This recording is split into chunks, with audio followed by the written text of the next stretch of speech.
Hello, let's make these ragi chocolate cookies. These are just perfect. हे cookies तुम्ही तुमच्या लहान मुलांना देखील देऊ शकतात. प्रिझर्वेटिव्ह किंवा मार्केट बिस्किटपेक्षा हे कधीही उत्तम व बेस्ट सोर्स आहे. त्यामुळे नक्की ट्राय करून बघा. बेसिकली हे कुकीज बनवण्यासाठी मी 1/4 कप तूप घेतलेलं व त्यामध्ये अर्धा कप जागरी पावडर ॲड केलं.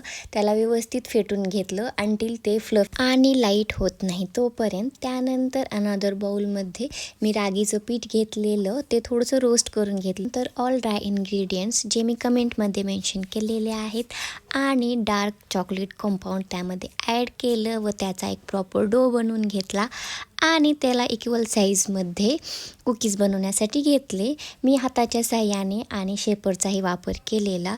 ॲज पर युअर चॉईस तुम्ही याला कोणताही शेप देऊ शकतात. त्यानंतर या कुकीज मी एअर फ्रायरमध्ये बेक केलेल्या 180 डिग्रीला 8 मिनिटे ह्या कुकीज बेक करून घेतल्या आणि थोडंसं थंड होऊ दिलं अँड इट्स रेडी. आणि 1 कप रागीच्या पिठापासून साधारणतः मीडियम साईजच्या 30 कुकीज बनतात आणि तुम्ही बिलीव्ह नाही करणार, या झटपट संपून गेल्या. नक्की ट्राय करून बघा आणि बनवलात तर मला कमेंटमध्ये अवश्य कळवा. थँक्यू.